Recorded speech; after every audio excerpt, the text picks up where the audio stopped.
Hello, neighbor. My name is Robert J. Ray. I'm a professional counselor and therapist and trainer of trainers. I worked in a mental health prison for 11 years. I have fixed a lot of broken men and women in my 45 years as a counselor and therapist. I was born in Maria, Mississippi and graduated from the famous T.J. Harris High School in 1963. T.J. Harris played Brinkley and Jim Hill in football and basketball every year before that stumbling block of integration dissembled the black race. I ran for mayor of Meridian in 2021. I ran for governor of Mississippi in 2019. I'm Robert J. Ray, the man with all of the answers, every Monday at 4 p.m. Watch me on WeBelieve.global. Hello, neighbor. Welcome to the Robert J. Ray Show, the man with all of the answers. First of all, I want to thank y'all for subscribing to my channel. And I've got my 1,000 subscribers and 4,000 watch hours, and now I'm in partnership with YouTube. And I'm pulled to y'all for that. Now, today's show is going to be special. It's going to put you a light year ahead of anybody that you know for getting victimized out there and falling for the okie doke. A light year, somebody always say, Ray, well, what is a light year? And I thought everybody knew that in school. But I'm going to tell you what a light year is. A light year is how far light can travel in a year's time. The way they calculate it is that light can travel 186,000 miles per second. So just think about how far that will be in a year's time. It'll be something like 999,000,099. It was all nines. And that's how far you're going to be ahead of the people once you get this session today. Now, I used to go to the library all of the time. I was like a library addict because they had said that that's where all of the wisdom of the ages is. And I would go down there and I would go up different aisles and I would look for different books. And I did find a lot of things there, and it's been a lot of amazing people that have came through this world that I wish I could have got a chance to talk to them and meet them. But one of the books that I found that they should have in schools is called Extraordinary Popular Delusions and Madness of the Crowd. My producer put that up on the screen. That is the book. I mean, when I read that and found out all of the schemes that people had been subjected to going through this world, hey, I mean, it was just a mind blower. And if you read this book, hey, you'll find out. I'm gonna share some of the things in there with you today about what are popular delusions. First of all, we're gonna say what we're gonna distinguish between an illusion and a delusion. Now, an illusion is something that's in the mind, that you see it in your mind, and can't nobody convince you that that's not what is going on. My producer, put one of those illusions up on the screen for me. Now, you see that? Y'all remember that? That was Michael Jackson's. He did that song, Criminal something, I think it was, Criminal, and he would stand that way and go down. Now, a person that's in an illusion, they would say that he was doing that himself, that he could really do that. But if your mind would tell you that, hey, that's against gravity, you can't do that, and you would be right. But so many people, this is where illusion is. You get it in your mind that this is the way it is, and can't anybody convince you that it's not like that. They couldn't convince you. Michael Jackson could do a lot of things, but he couldn't do that. But it looked like he did. Put that other illusion up there for me. Check that out. Now, if you're looking at that, you're thinking that ace of diamond is suspended in midair like that. And can't anybody tell you can't? It's not that way because your mind see it. His hands is away from it. The ace is just suspended there in midair. But if you had your mind was really solid, you could tell yourself that, hey, that's impossible because of gravity. Nothing can just sit in midair like that. But this is what illusions are. That they have you thinking things are true when they are really fake and false. That's what illusions are. And you got one guy did an illusion one time, and I was watching it. It was one of the famous famous magicians. I don't know if it was David Blaine or one of the other ones, but he had this elephant, and the elephant was on stage, and all the people was in the audience, and he made that elephant disappear right there on stage. Now, we know that's impossible, but when he put the screen down over the elephant, and then when he did his thing, and then all of a sudden they snatched the screen up, no elephant gone. Now, we know that the elephant didn't disappear, but it had to be a magician's trick. But so many people, they would say, well, he made that elephant disappear. What did he do? These are illusions. And some illusions are fun to watch, and some are really serious, and some will get you in trouble, and some will get you victimized, and some will get you killed. Now, look at what a delusion is. A delusion is not something that you can look at and you can see. It's something that you believe. You believe it's this way, and can't anybody convince you that it's not that way. And that's what we're going to be talking about. We're going to be talking about the delusions that have come through this world, and people have gotten caught up in it. And this is what we're going to be talking about today. And you'll find out that you've been in a lot of delusions yourself in this world. And it might have cost you a lot of money, and sometimes it might have cost you your life.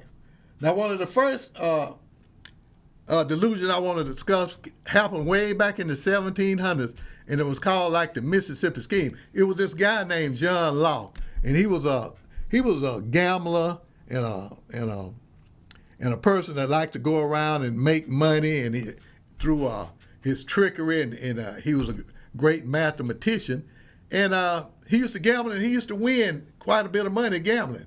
And he was over in France, and he was in a duel, and he killed a guy, and they were going to hang him for it. Although it was a duel, that was another popular delusion. Duels were.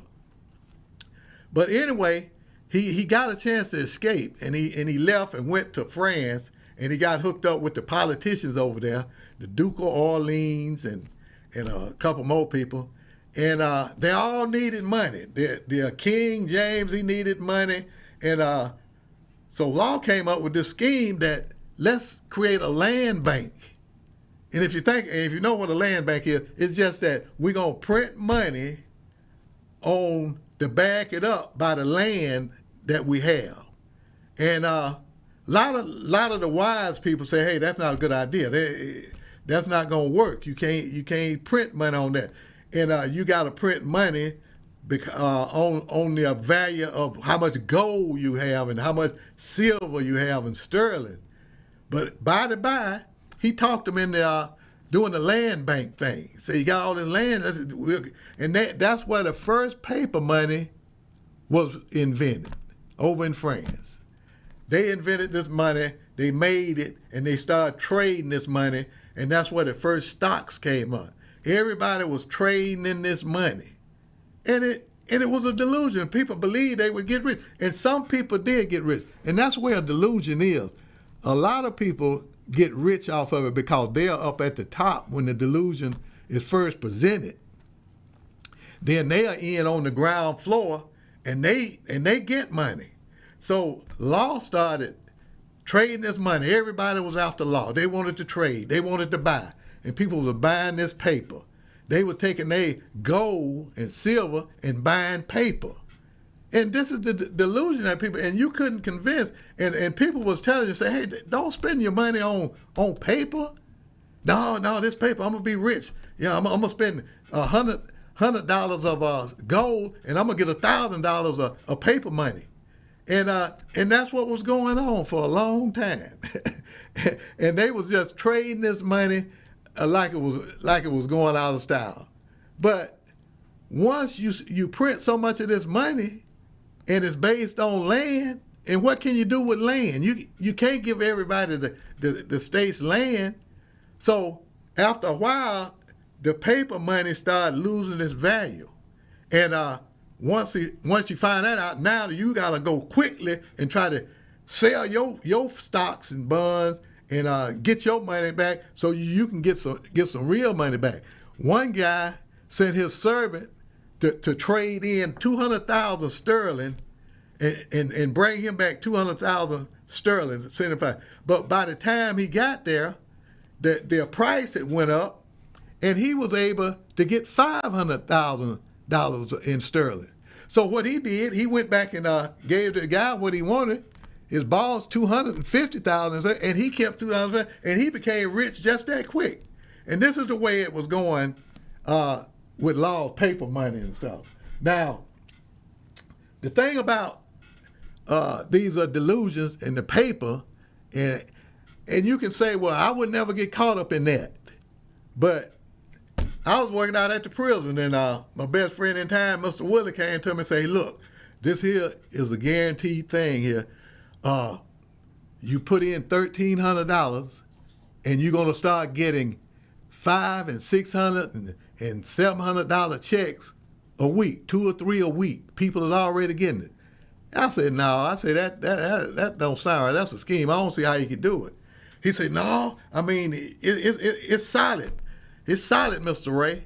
And I didn't believe it, but I said, okay. And then plus he had some people testimony. They called me and said, Mr. Ray, hey, I got 3 checks yesterday, one for $500, one for something, and 3 checks. And say, I got some last week and I'm going to get some this week. And all you have to do is put in the money, $1,300, and in 60 days, you'll start getting the same check. So he talked me into it. Although, you know, my spiritual man was telling me, say, don't do that. Don't do it. And I put my $1,300 in. I had the money then because I was making good money out at the prison, and I had the money. So I put the money in, the $1,300, and so we waiting around, weeks went by, a month went by, people still getting their checks and everything, and me and Mr. Willie, we were saying, hey, it's coming up on that. And then we got 40 days went by, and then 50 days went by. And then we were just getting ready for that week to start getting our checks. And guess what happened? The FBI raided this guy and his son, the one that started this thing, and arrested him and put him in the jail for running a ponzi scheme and an illegal trading scheme just before we was supposed to get our checks. You see that? See what? It was on me. I shouldn't have done it. I knew that it wasn't going to work. And at just the time we were supposed to get our money, the whole thing came down. Now, the only good that came out of that is that they collected all of the money this guy had gotten. And it was a lot of money, too, because a lot of people had put in. And he had bought mansions, he had bought cars and stuff. And the FBI and the Internal Revenue, they confiscated all that stuff, put him in jail, put his son in jail, and then they got all this money together, and they were going to pay the people that had invested, they were going to give them some of their money back. Now, out of that $1,300 that I invested, I think I got $185 back. But see, it was just a delusion. I mean, and it was popular. People was going for it. And it looked like it was working because people was getting checks. They was really getting checks, and they was able to spend money and buying things, but it was just a delusion all the time. Now, you remember the big Ponzi guy, Bernie Madoff. I know a lot of you know it. I mean, he got his family in it. He got his friends victimized in it. And a lot of people, elderly people, lost their fortune. They had to sell their mansion they had bought and had to live down in a lower income. And he just messed people's lives up. And they were saying he was a billionaire. But it was still just a popular delusion. And people got caught up in it. I mean, the movie stars, the people that you thought would had better sense than that, got caught up in that Madoff Ponzi scheme. And they was just throwing money at Bernie. But then when the stuff hit the fan, all it was a popular delusion and madness of the crowd. And a lot of people lost their money by investing with Bernie. Now Bernie's in jail. He'll never get out of jail. And that scheme is gone by the wayside. But don't you think it ain't going to be another one coming down the pike? And the people that you don't know going to bring that back. And the people that don't know about this one is going to start all over again losing their money. Okay, if you would like to book a counseling session, please visit theorganismchapter4.com. All my books can be purchased on Amazon Books. We'll be right back. The Black American race is the only race in the USA who do not have connate rational minds to pass down to their offspring, which means the black baby boys being born today will not have their precious gem to compete with all the other races for their piece of the American dream.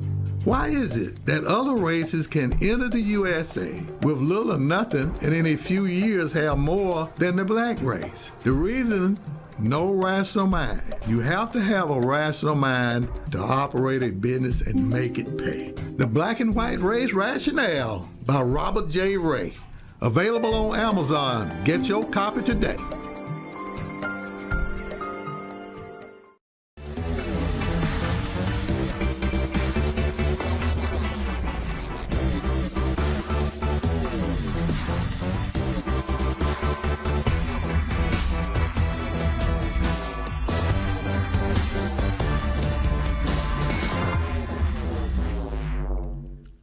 Welcome back, neighbors. We were talking about the extraordinary popular delusions and madness of the crowd. I'm gonna share with you some of the things that came down through the ages where people got victimized and got caught up in the madness of it. That was something in the 16th century called the tulip mania. And all of you know what a tulip is. It's just a flower. But some people up at the top, some rich people, they got to trade in these tulips and charging expensive prices for them and buying them at exorbitant prices, like $10,000 for a tulip. This is just insanity. But this is what popular delusion is. People go insane. And they was trading these tulips and then always the poor people, they'll scrounge up their money and save it, and they'll buy one and they'll take it home and they'll think that they've got something that's gonna do their financial aid for some time, and then before they can make any money off of it, the bubble bursts, and they sitting there with a flower that they done paid $500 for, and it's no good now. It's just a flower. One guy went to a guy's shop, and he had his tulip on there. He had paid something like $6,000, $6,000 or $10,000 for that tulip bulb. But if you know anything about them, before they become flowers, they look like an onion. And this guy was in there buying stuff, and he saw it, look, what he thought it was an onion. He got up and put it in his pocket. And after he left, the proprietor said, "Where's my tulip at?" And he got in a frantic, and he said, "Oh, that guy must have stole my tulip." But before they could get to the guy that stole the tulip, he had to made him a dinner and had ate the tulip. And they arrested this guy and they put him in jail for a while, for quite a while. But this is the insanity of it. He thought it was an onion. He ate it and they put him in jail. And the guy had paid almost $10,000 for it. But then trying to buy, when the bubble burst and people started saying, these things are not worth that kind of money. And then people start buying them. And then you stuck with all these tulips that you paid an exorbitant price for, you lose. You lost the money. Now, another extraordinary popular delusion at the time was the Alchemists. I know you probably heard it, they probably touched on it in school, but they should go deeper into these people. The Alchemists, they was chemists, and they was trying to turn base metals into gold. Can you dig it? They was trying to turn lead and tin and silver and stuff like that. They was trying to turn it into gold. And they made fortunes off of telling people that they could do these things. Now, you had people like Moses, you had people like Geber, Alfarabi, and these type of guys, and Avicenna, all of these guys, Thomas Aquinas, y'all might have heard of him. Some of them you hadn't heard. But these guys would go around and they would have people thinking that they could turn these metals into gold. And they was also looking for the philosopher's stone, which would do that, and they were looking for the elixir of life, which would, once they found it, it would cure you of any disease. It would keep you young for 100 years or more. But this was just a extraordinary popular delusion that these individuals created. And they would go to somebody's house, never to the poor people's house now. They would go to somebody who's well off, wealthy, and they would, tell them, say, well, yeah, I can turn gold metals into gold, but I need to have certain chemicals and stuff, and it only grows in this particular area, and it'll be almost 6 months from now before we can get that. But I just need somewhere to stay until I can do it. Although, so I can turn some metals into gold, I got a little bit of the chemical left, and I can turn some into gold for you at this point in time if you need me, if you want me to. And who's going to turn that down? So they would invite these guys into their home. They would feed them, give them money, and they would be back there, make up a little laboratory and put their little stuff together, and they would be back there, and they would take them back there, and they would put a little chemical in it. But all at the time, they've already got a little piece of gold about like that already made. And all they do is just, when they get ready to appear, they make sure it's hot, and then they act like they just made that piece of gold, and the people standing around, oh man, we got to keep him here. We got to keep him here to make gold for us. And they'll keep the guy there for 6 months, wine, dine him, give him money and stuff, and then he'll say, well, it's time for me to get down there. I want to be the first to get down there and get that chemical from that crop. And they say, okay, say, when are you coming back? It'll be about, give me about 2 or 3 weeks, and I'll be back, and then we can make all the gold you want. And I guess you know the end of the story.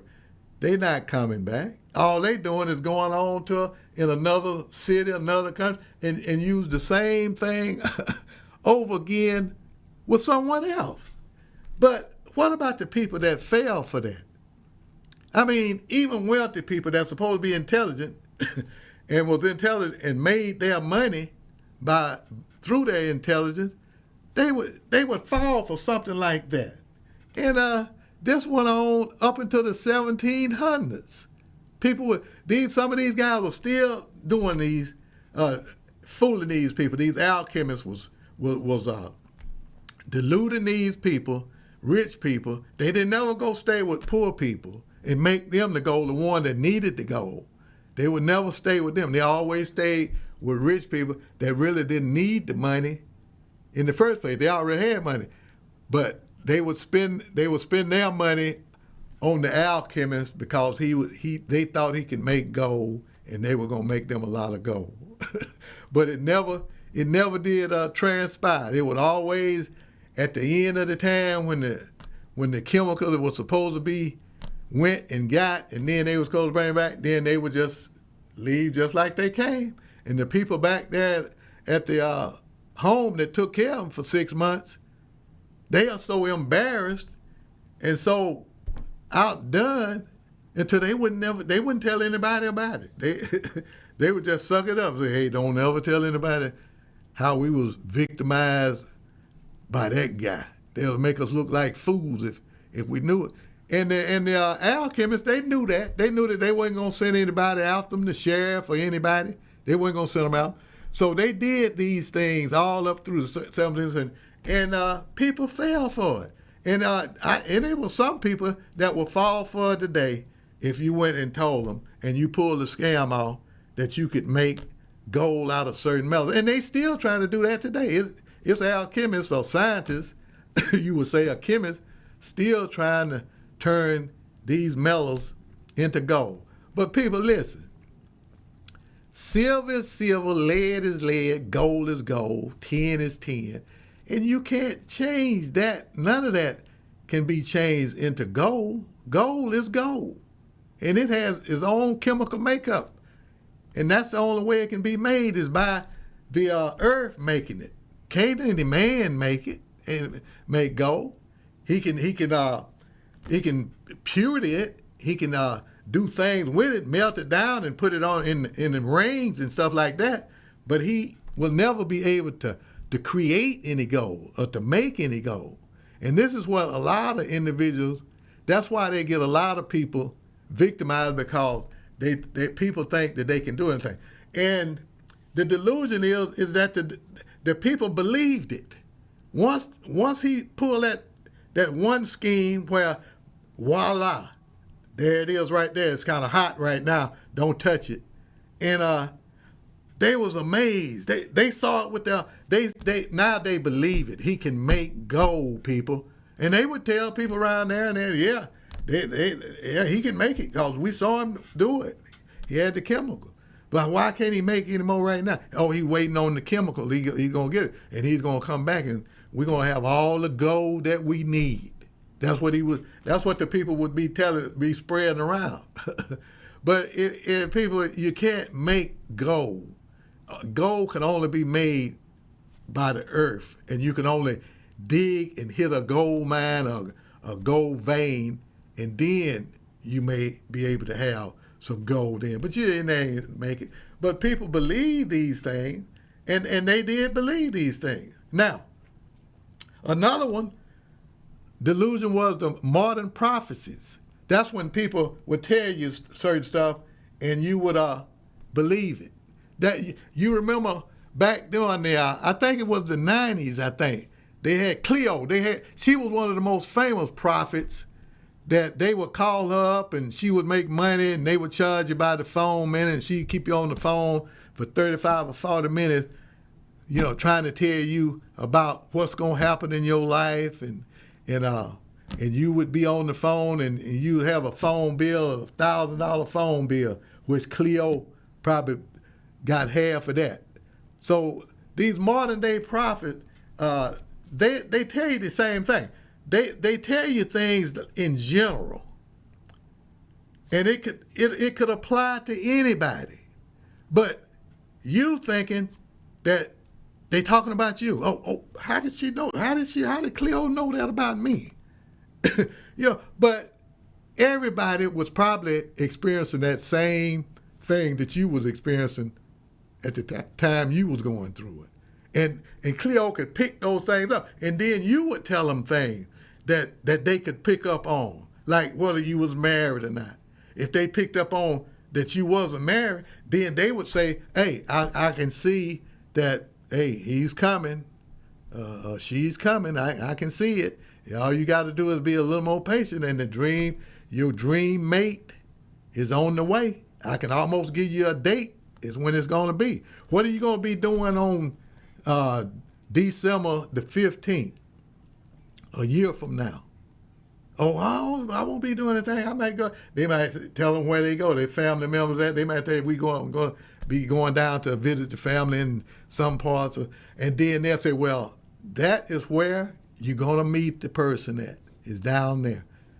You see how they do? I mean, it's just a scheme and a scam that they are using to get your money, to punch out in modern day prophecy. Now, I know you've heard of this guy, Nostradamus. He was back there in 10-something, and he made all kind of prophets that was going to happen in the future. And some of them happened.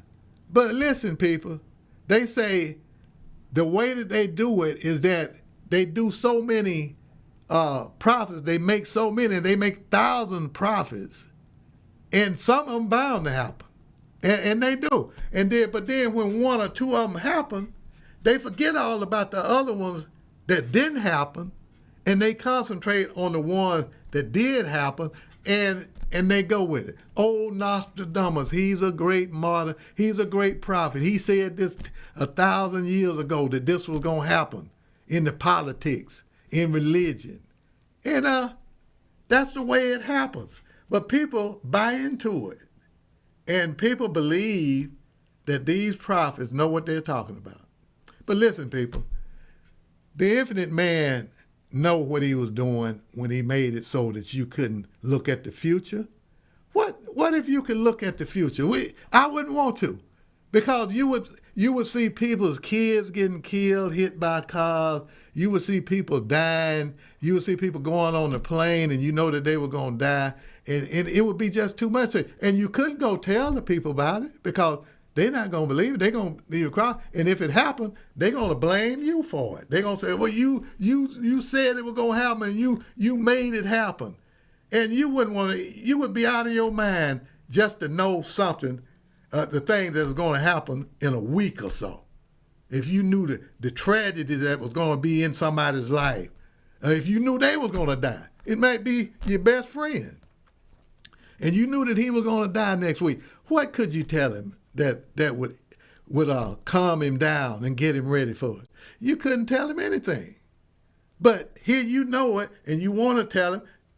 You see why the infinite man would not let people know what the future is? Nobody knows what the future is. No human beings can know what the future is. Now, if you would like to book a counseling session, please visit theorganismchapter4.com. All my books can be purchased on Amazon Books. We will be right back.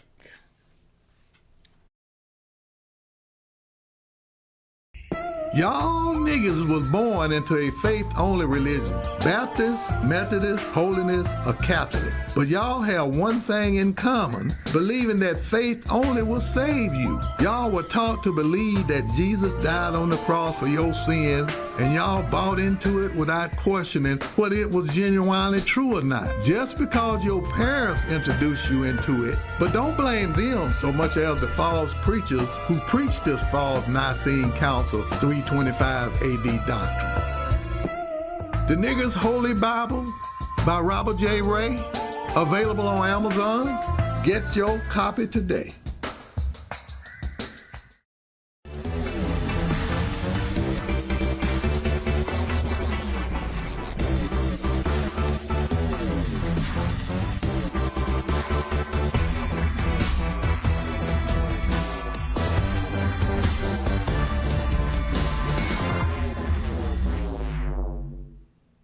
Welcome back, neighbor. I hope y'all having as much fun as I am doing this session, because when I read this book, I could not believe the things that people was falling for down through the ages.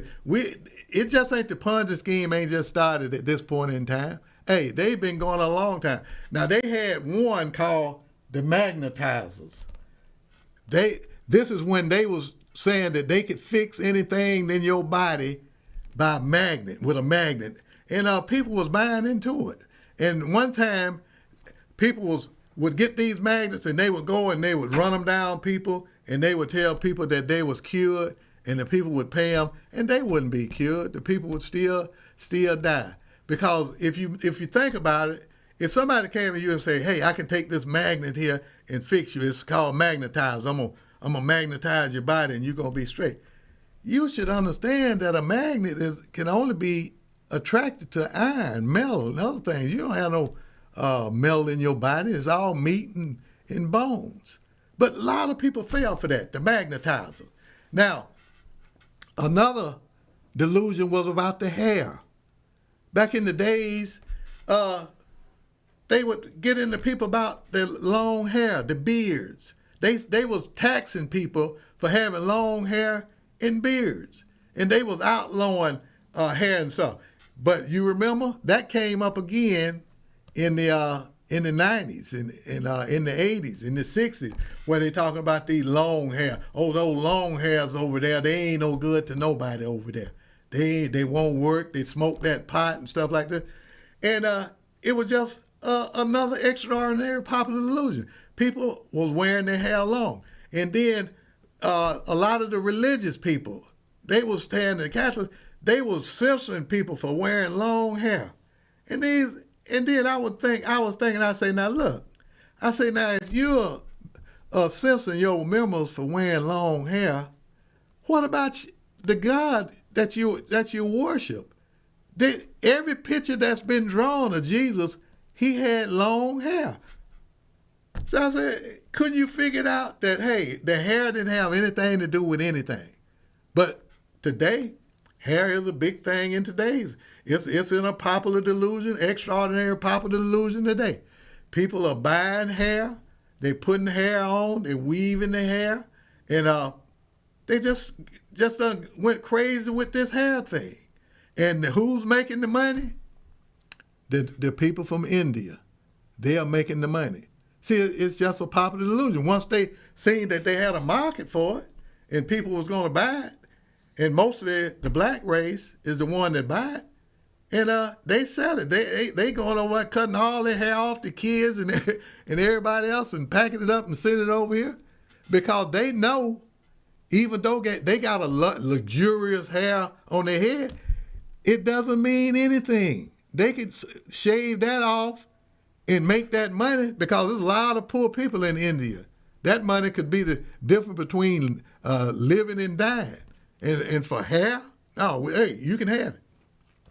So hair is a popular delusion, extraordinary popular delusion that's going on as we speak. I see people, when the store opened down there, two foreigners doing it, two young guys. And as soon as they open that at 9 o'clock, they got people there standing waiting to get in.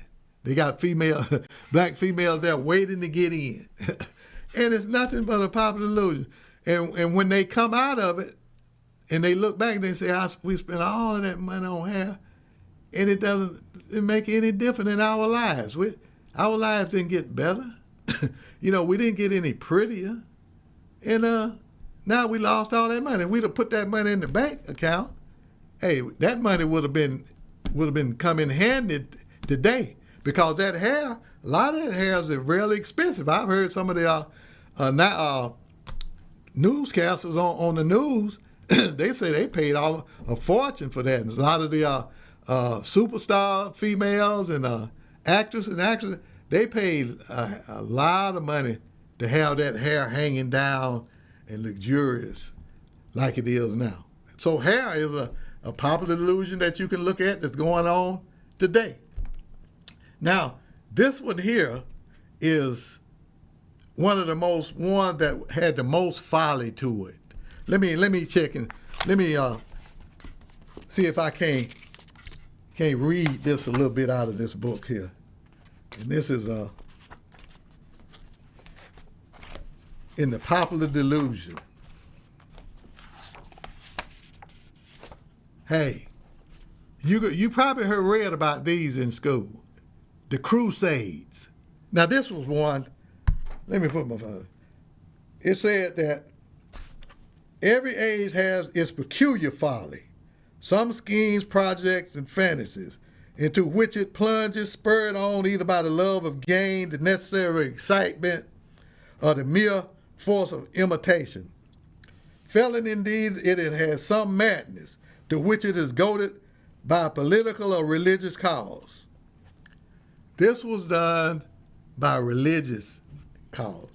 They would have, the Pope would send the cardinals down there to the people, and they were saying, the Holy Land, we need to go over to the Holy Land where Jesus walked at. And we need to go over there and help our fellow Christians over there. And what started this crusade was that Christian was going over there on this pilgrimage, and the people that were running Jerusalem at the time, who was the Muslim, they taxed them. They would say, hey, you got to pay to get in here in Jerusalem. And they started sending letters back home saying, hey, they won't let us in Jerusalem over here. They taxing us. They charging us exorbitant prices to get in. So the cardinals come down, and they had people geeked up to go over to fight in this great crusade, this war, to take back the Holy Land from the Muslims and whoever owned it at the time. And they would have these people geeked up so until they would tell them, say, look, if you go on this crusade and if you get killed, the Pope is going to make sure your name is ready to go to heaven. All right? And they was telling them all of these things. Don't worry about anything. This is the great crusade. You're going to get your reward if you go on this. And they would raise these tremendous armies of people. You know, they didn't know nothing about fighting in war. You know, anybody can run and hit and stab and do anything to people. Far as war is concerned, they could do it. They could fight. But the thing about it is that they had these people selling their homes for little or nothing, their land for little or nothing, and the people and their friends would tell them, say, "Hey, don't sell your land. This is not true. I mean, you may want to come back. We can understand you may want to go on the crusade. Well, but you're gonna want to come back to your house. Oh, we ain't gonna be no coming back." And then this time was about 1000, and then it was they had read in the Bible where Jesus was coming back in 1,000 years. You Christians and other people probably have read that too. It was going to be in the apocalypse. They read that Jesus would be coming back in 1,000 years. So the Catholics, they put it so this was coincide with the 1,000 years. And they got these people geeked up, and they said, no, we ain't going to have to come back. We're going to be going on up to heaven, and Jesus is going to come back, and he's going to get us all up, and we're going to be going. They had these people, I mean, by the hundreds of thousands, deluded like this. That's why I say this is one of the biggest delusions that has ever came through the world was the crusade. Because this just didn't happen that particular time. This kept happening year after year after year. And these people would get together, this mob of people, just a mob, kids, women, and everybody, and going over to the Holy Land. And when they would go through other countries in these people's land, they'd be done run out of food. So they would just take these people's food and all of their food and kill all of their animals and eat the animals and move on. Now, these are Christians. These is people that's supposed to be neighborly and love the neighbor and love God and want to do his commandment. And here they robbing these people and killing their stock and eating it so that they have something to eat on the way to the Holy Land. And then they would go so far, and then these mothers would come out and meet them, and they would fight. They might start fighting in the morning, and they would still be fighting at sundown. They'd have to stop because of darkness. It'll be so many people slaughtered, and most of them would be the Christians because they didn't know how to fight in no war. They was fighting against an army, a trained army, and they would just go in there slashing and stabbing and hitting and the army wouldn't make it in life. They killed the women and the kids and everybody. And then the next day, you look out there and all of these dead bodies out there, and they would still keep heading on to the Holy Land. And they would just say that, oh, all of them already, they already gone to heaven. Yeah, don't worry about them. They made it. And they would go on, and these army, they would have to retreat and go back and start over again and say, what is wrong with these people? They got their women and the children in this war, and we have to slaughter them and everything. And this is the way it was with the Crusades. And they would be famine one day, and then they would run across a herd of animals, and they would slaughter all of them, and they wouldn't minimize and say, hey, let's eat a little bit and then have some for tomorrow, and the next day they wouldn't do that. They would just eat until they just almost bust, and they would eat up everything, and then the next day or so they hungry all over again, famine again, and then they would finally make it to the Holy Land, and then they would have to go fight all over again. And this and this stuff happened just all through the 11th, 12th century, 13th century, and it just kept happening like that. And these people, they would have famine one day, and then they would run across some food the next day, and they would all eat. And when they snapped out of this, then they would say, "What are we doing? What did we do?" And then they would snap out of it, and then they would have to go back home, and then they would be going back home, and then they wouldn't have anywhere to stay. They'd be done sold their houses, and most of the time, the Catholic people would be done bought their homes and stuff from them. They didn't go, and this is how people got victimized in the Crusades.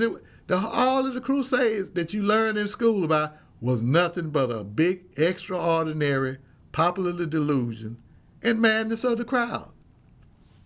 And people would go back, and the neighbors that didn't buy into it would see them coming back, and they would be dragging back. And they would say, "Well, what happened?" "I did nothing happen. I don't want to talk about it. You think you can put us up for a while, until we get back on our feet?" And this is what they had to do. They might have to put these people up who own the place next door to them, the next farm and the land next to them, which they almost gave away, thinking that they were going to be going to heaven and stuff like this. Now, you tell me, these popular delusions can destroy people, and they do destroy people. And you have to look at it like, hey, I got to protect me and my family from these extraordinary popular delusions. And you have to. But now you know that they exist. You know that they're out here, and you can watch for them now. And you see something coming up, like, hey, wait a minute, too many people going for that. And you can say, hey, wait a minute, I'm going to watch, I'm going to see.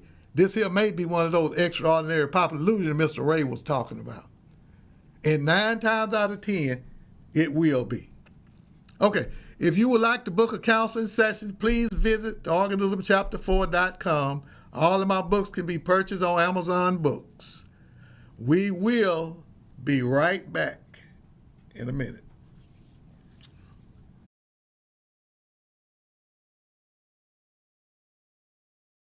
Senator James Oliver Eastland, he headed up the U.S. Judiciary Department for many years, the highest judiciary committee of the United States of America. He was my guidance, my superior, protector, and mentor. He did show me how the slick communist Jews was coming into Mississippi and corrupting our blacks, who were only a few generations past being ignorant slaves. Slaves whom had been long supported with home, food, and upkeep until a war released them from so-called slavery into poverty, homelessness, and without assistance. We grew up together. Killer Killing by Larry Ellis. Available on Amazon. Get your copy today.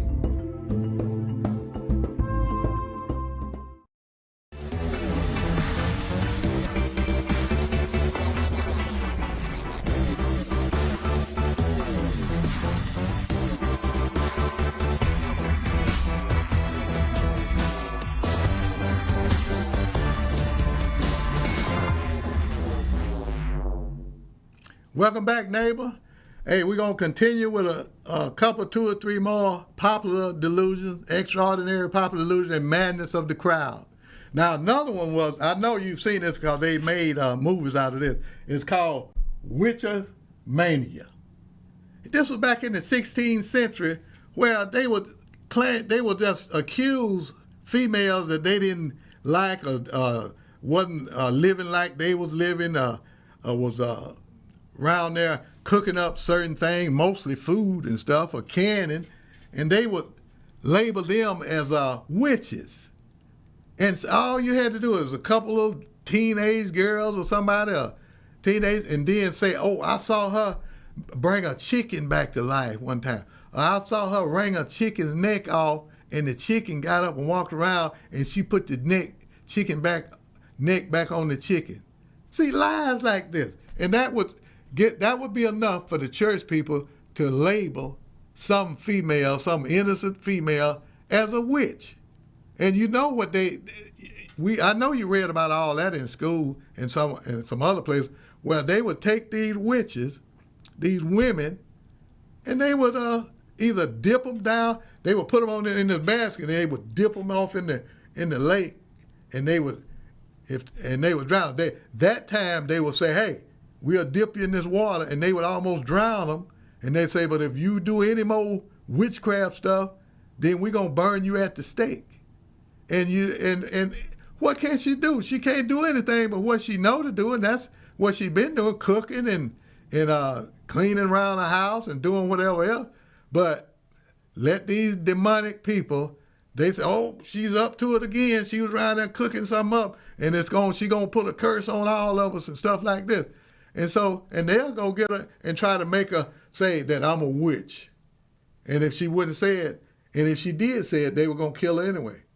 And they would burn these people at the stake. They burned so many women and some men too that was supposed to be witches back during the day.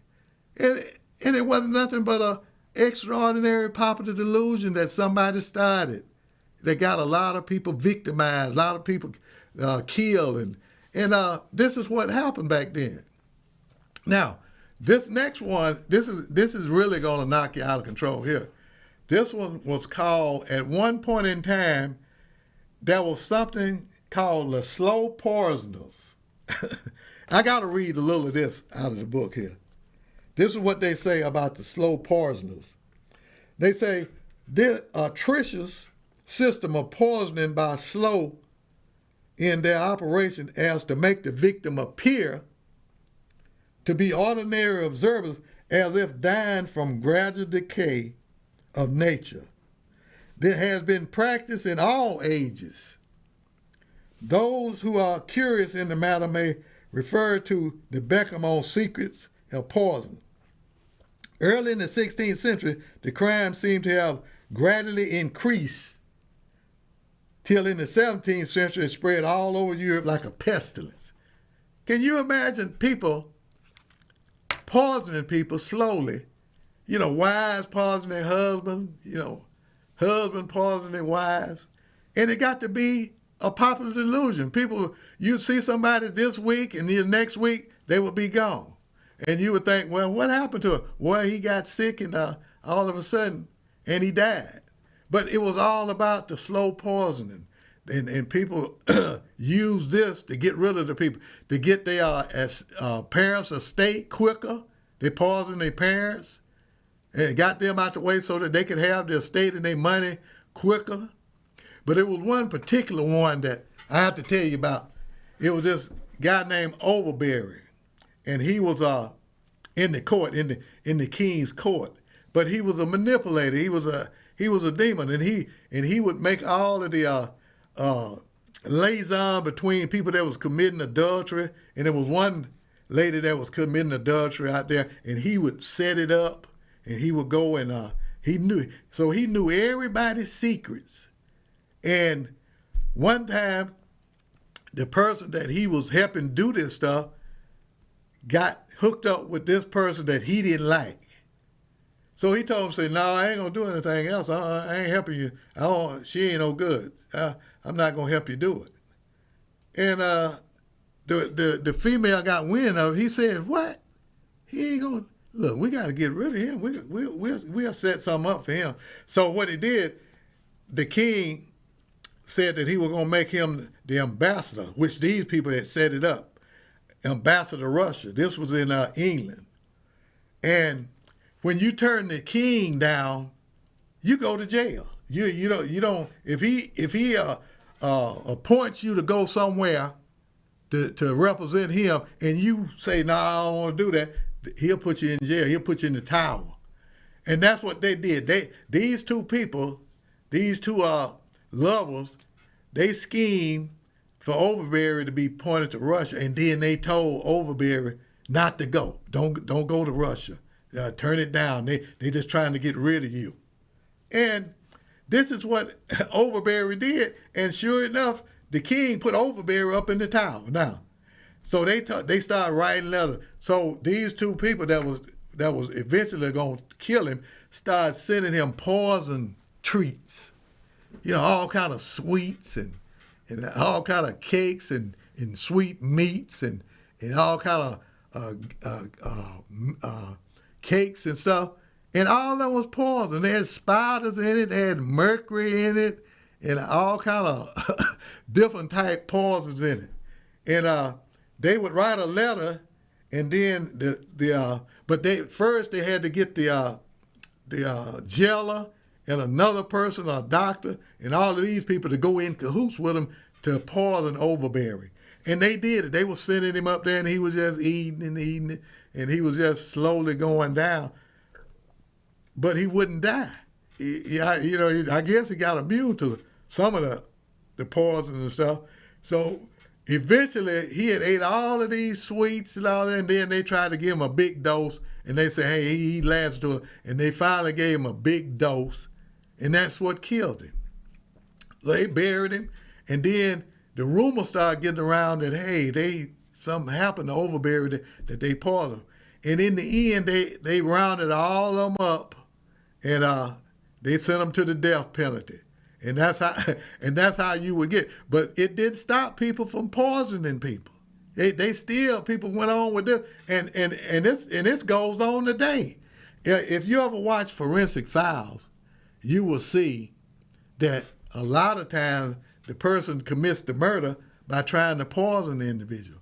They had one called choline something, and then you couldn't detect this. This one guy took his wife out he was trying to get rid of, and he hit her in the head with a brick. They was horse riding. He said she fell off the horse, hit her head with a brick. But when she was down on the ground, they made love, and then after they got through making love, he shot up with this choline, and that paralyzes your muscles and everything, and in a little while, you die. And he said, and they believed, and the family believed that but then they started not believing it, and then the police got involved, and then they tried to say, well, she had a puncture on her arm. What was that? And they got it, and they found out that she had been poisoned, but they couldn't find anything. It was a guy, just like I say, it was a guy over in overseas that was doing experiments with this, and he had found a way to detect choline, this poison, in the human body, even if you've been cremated, he was able to find. And he sent them this formula where they could do it, and sure enough, they found, say, hey, he did it. He put choline, and our parents them it took them about 6 years to pick this guy, to go find this guy, but they finally got him and brought him back to justice. But this is just the way it is. People use this kind of stuff, and other people have tried too. You would be surprised that the people have tried to poison people with slow poison, and you can do it. Yeah, I'm writing a screenplay now called The Slow Poisoners, and maybe I'll get that into a movie at some point in time. But it's fascinating how you can do this. I mean, and it can be done where you could do it so slowly until the person will say, well, he's been sick for a while now, and don't look like he's going to make it. And he doesn't make it. And people don't have no suspicion, hey, he's been sick for a long time, and that's what happened. Okay, now, I'm going to share some of the popular delusions that we went through with coming up as kids. You remember the hula hoop? The hula hoop, people went crazy for the hula hoop.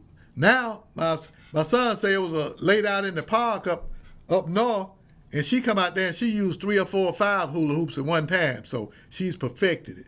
And then the slinky, remember the slinky? Where you have this thing come, it was metal and it was wide and it was come down the stairs. And I used to look at that and say, how you going to have fun with that? But so many people bought into it, they bought slinkies for years and years for Christmas presents. So these things, what else? Rap music, that's a popular delusion that people have got. got caught up in. And now, one of the most popular, extraordinary popular delusion that everybody know and remember was January the 6th at the Capitol. You remember that? That was you could see it firsthand on the news how all of these people went crazy at the same time. And that's what it was. They had a belief that they was doing something for their president and that they was doing something for their political party, and it had to be done. Although it was just an extraordinary popular delusion. Wasn't any of that stuff true. Hadn't anybody stole the election? Everything had went like it was supposed to. But somebody had put in their mind and their belief that, hey, we've got to do something about this. And they did it. And now, the ones that's coming back to themselves, coming out of that delusion, are having to face the judge. And they are having to go to prison. And this is what happened in delusion. It can really mess people's lives up, and a lot of families have been destroyed because of this. So that's one that you can look at for yourself. You can pull it up and look at it. I just want to say this to you, that when you snap out of the extraordinary popular delusion and madness of the crowd, and you are in the fever of self-love, but in your right mind, it is a condition of rest after toil and of peace after a storm. Now, if you would like to book a counseling session, please visit theorganismchapter4.com. All my books can be purchased on Amazon.com. And listen, I've been happy to share this with you, and I hope that you can go out and I would push you to read about these. I missed so much. It was so much more in that extraordinary popular delusion. And hey, if you do, it's gonna let you know that you won't be buying a pig and a poke anymore. You know, remember when they were selling all the VCRs in the boxes, and they would say, yeah, this one just come out of the box. That's all I have to share with you in this show, and I'm anxious to move on. Hello, neighbor. My name is Robert J. Ray. I'm a professional counseling therapist and trainer of trainers. I worked in a mental health prison for 11 years. I have fixed a lot of broken men and women in my 45 years as a counseling therapist. I was born in Maria, Mississippi, and graduated from the famous T.J. Harris High School in 1963. T.J. Harris played Brinkley and Jim Hill in football and basketball every year before that stumbling block of integration dissembled the black race. I ran for mayor of Meridian in 2021. I ran for governor of Mississippi in 2019. I'm Robert J. Ray, the man with all of the answers, every Monday at 4 p.m.